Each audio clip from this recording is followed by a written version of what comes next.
Hello Filipinas! It's Megan Boney and for today's video, i-explore po natin ang Isla ng Malapascua dito lang sa probinsya ng Cebu. Kaya tara, rampa tayo!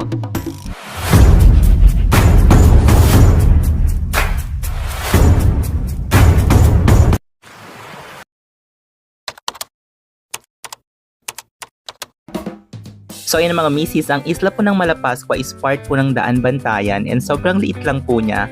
And ang una naming pupuntahan is ang North Beach. Sumakay lang po kami ng habal-habal, marami doon, 50 pesos. Ito daw po yung pinakamagandang beach dito sa Malapascua Island. So ayan, bale, sobrang aga pa nito and kasama ko yung mga friends ko, gusto naming makita yung North Beach agad habang hindi pa mainit. Kaya ayan, super video ang first on. And yes, yung daanan medyo paikot-ikot din ng very light, may pataas and very isla lang talaga ang peg. O di ba?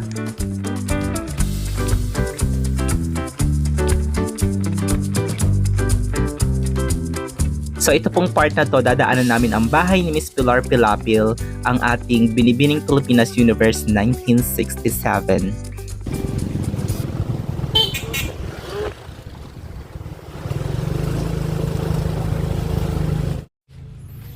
Ito na pong North Beach. Dito sa Malapascua Island. Wow.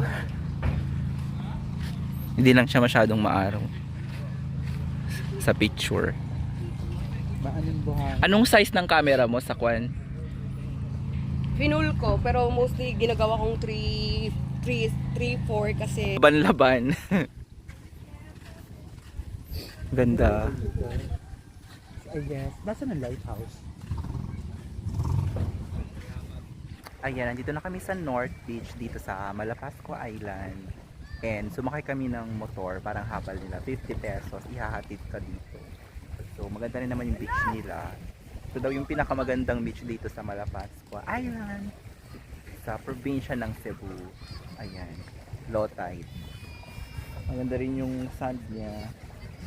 So nung habang on the way kami, sinabi ng driver ko na yung bahay na tinuro niya is bahay ni Miss Pilar Pilapil, ang Miss Universe Philippines nung 1967 ata o 68. So dito pala siya nakatira.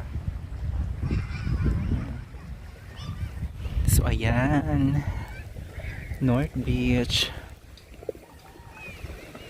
Ito ang kanilang dagat sa North Beach.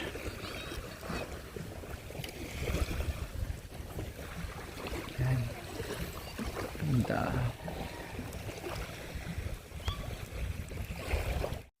So ayan mga misis, umaraw na siya, ang ganda na ng beach dito sa North Beach, Malapascua Island. Yan, hindi pa ako naligo. Ayan.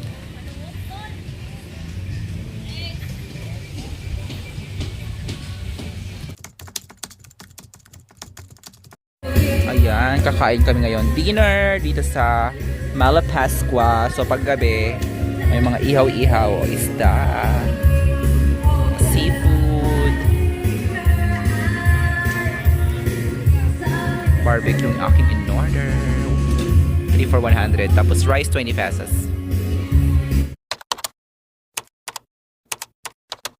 So ay mga misis, pupunta kami ngayon sa lighthouse dito sa Malapascua Island and may mga motor dito or motorcycle, parang habal-habal. So sila yung mga maghahatid sa'yo and pwede mo silang i-rent. Kahapon nagbayad kami ng 50 pesos papuntang North Beach sa habal-habal nila. So ayan yung mga habal-habal dito sa Malapascua. Ayan sila. Ayan yung mga kainan dito. Ayan, pataas na kami sa lighthouse dito sa Malapascua. And nadaanan namin yung bahay ni Pilar Pilapil kanina. Ang ating Miss Universe Philippines 1967 ata siya or 68. Bago si Gloria Diaz. So nag-rent kami ng motor, rent talaga. May mga habal-habal dito, 50 pesos kung sa North Beach. So additional kung lighthouse. Hiningal agad. Ayan na ang pa-view dito. Ayun na yung lighthouse. Kita na siya. Sige.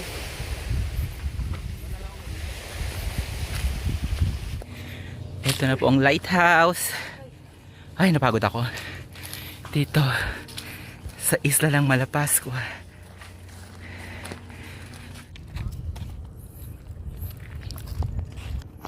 So, ayan. Super picture yung friend ko dito sa lighthouse sa may Malapascua Island. Diba? Daming grass. Oh. Ay. Anong ibon yan?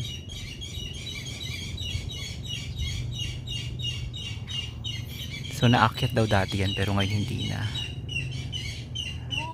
Ayan, super init na. Pupunta rin kami sa North Beach mamaya after nito. So malapit na lang siya rito.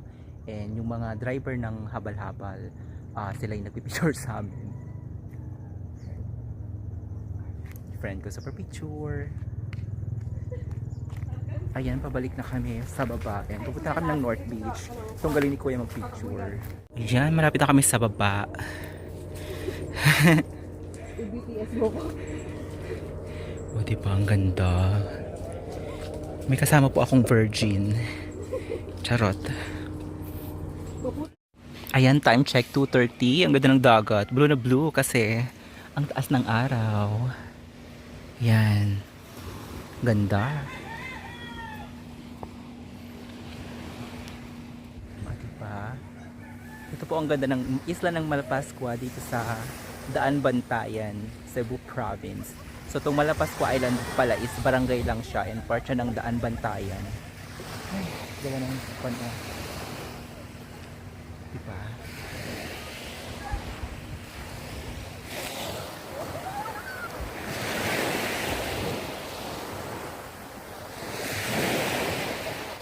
So ayan, super ligo kami dito sa North Beach. Ang ganda pala ng North Beach pag mga tanghali. O diba, bongga maligo. Ang sarap ng tubig. Charot, ang sarap ng tubig. Lasang pakwan. Pakwan ba tawag doon? Butong pakwan na maalat-alat. Charot. Wala masyadong tao. And Monday ngayon, holiday. So, pokon pa rin tao. Hindi talaga siya masyadong puntahan. Ayan.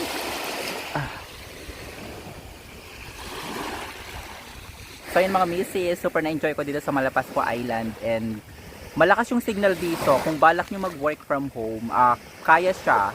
Lalo yung accommodation namin, Starlink yung wifi nila. So hindi siya ganon ka-hassle pag may work kayo or nag-work kayo remotely. Ayan, may mga kumakagat na naman. Tinipunik-nik yun.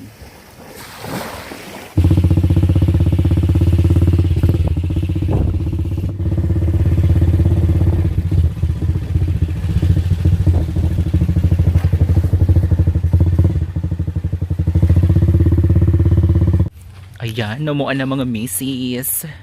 Mag-happy hour na kami dito sa isla ng Malapascua. Ay, parang very Jamaica. Oh, may Philippine flag, oh. Huwag ganyan yung Rastafari. Tama ba, Rastafari?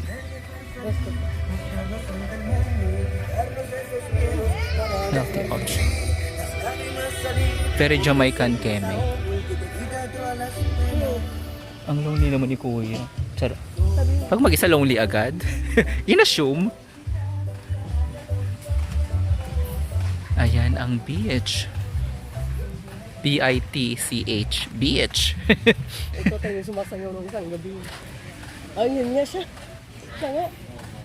Ayan, happy hour. Umorder kami ng gin tonic. 120 pesos lang. Buy one take one na siya. Anong pangalan ng bar na to? Ayan, ang daming naliligo. Puro mga Caucasian yung andito. Ang pogi nung isa dun. Very baby boy. Tinuro talaga. So, ito yung restaurant. Ocean Vida yung pangalan. Isang hilera lang naman sila. Yung mga inuman dito. Pag ganun. Tsaka sa kabila. Ayun. Ayun si baby boy! Baby boy, what's your on my mind? Feel my fantasy.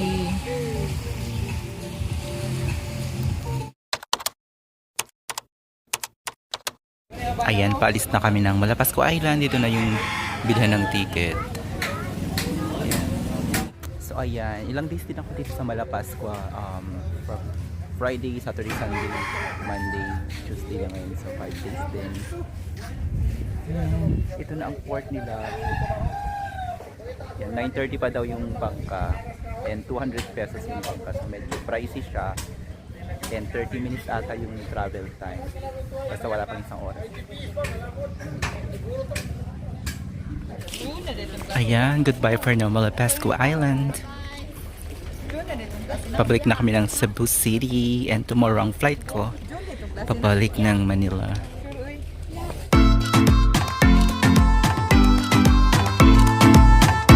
So yun mga misis, dito na po nagtatapos ang aking Isla ng Malapascua vlog. And yes, kaya-kaya po ng budget ang Isla ng Malapascua. Pwede ka rin po mag-work from home dito kasi malakas po ang wifi ng aming accommodation and also mobile data. Marami pa po ako mga travels na i-share po sa inyo. Maraming salamat po and thank you so much for watching. Until my next vlog. Bye for now!